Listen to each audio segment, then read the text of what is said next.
They say it's the root of all evil, but they also say it makes the world go around. While most of the world doesn't have enough, Canadians are spending too much of it. You guessed it, I'm talking about money. Fact of the matter is, in Canada, the average Canadian in 2007 was spending 127% of his or her income. And when you look at that, I mean, that's more than they make. So that means that people are going into debt.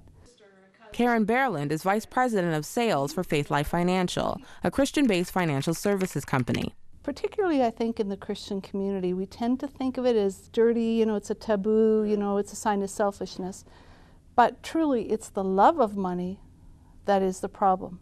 And when we recognize that that money is simply a gift from God that He expects us to manage wisely, it opens a whole new set of opportunities for us.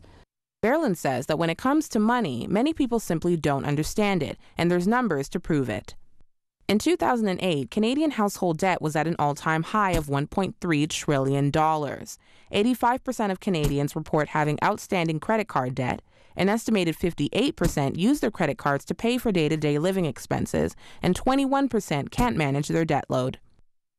In Waterloo, Ontario, Faith Life Financial is trying to change those stats by holding seminars on the art of dollars and cents. Well, the focus is to help Christian women across this community, to look at the various life stages through the diaper stage when you have young children at home, the denim stage as your children grow older, the diamond stage when you can afford to buy your own kind of thing, the dividend stage, you know, just pre-retirement, just as you're starting retirement, right through to the years when you become dependent on others. And while many people struggle with financial literacy, Bjerland says the seminar is focused on women for one reason. In most households, if the female partner is not at the table to make the decision, it won't be a long-term decision. Not all, but in most. Women in particular tend to think long-term. So when it comes to financial literacy, Bjerland says start early.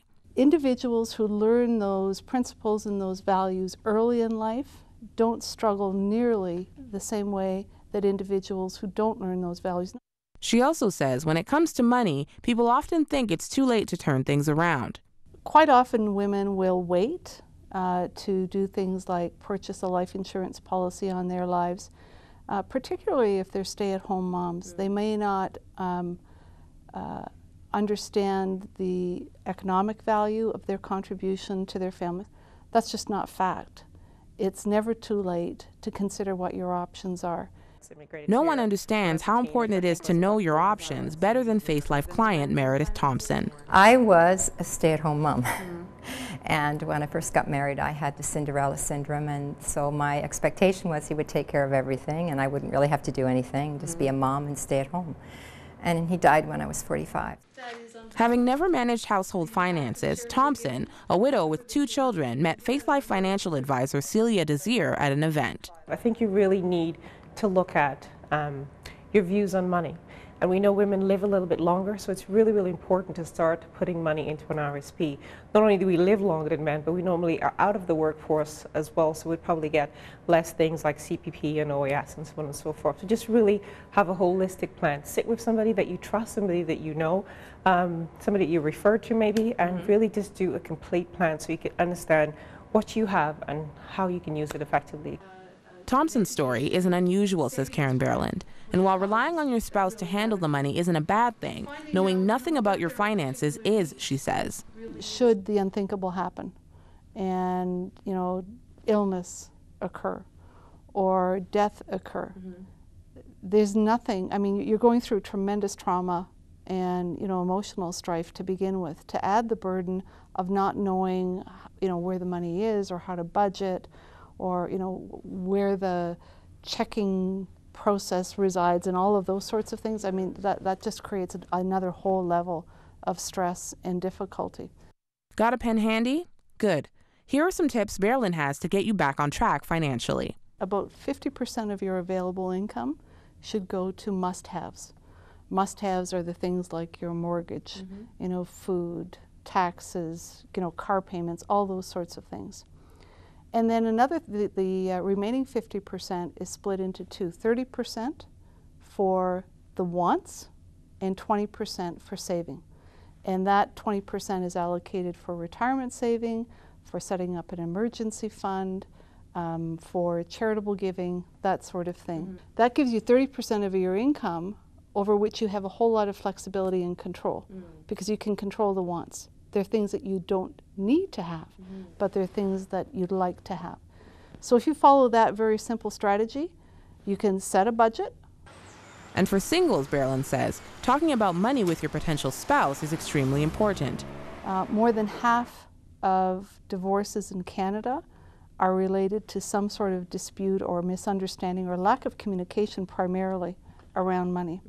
I would start with what his credit rating is. Just find out what that credit rating is, and probably what most people will find is that they don't know. And there are all kinds of easy-to-access web-based sources to determine that information. I also encourage individuals to sit down with their pastor or other mentor so that they have someone who can help them talk about financial planning.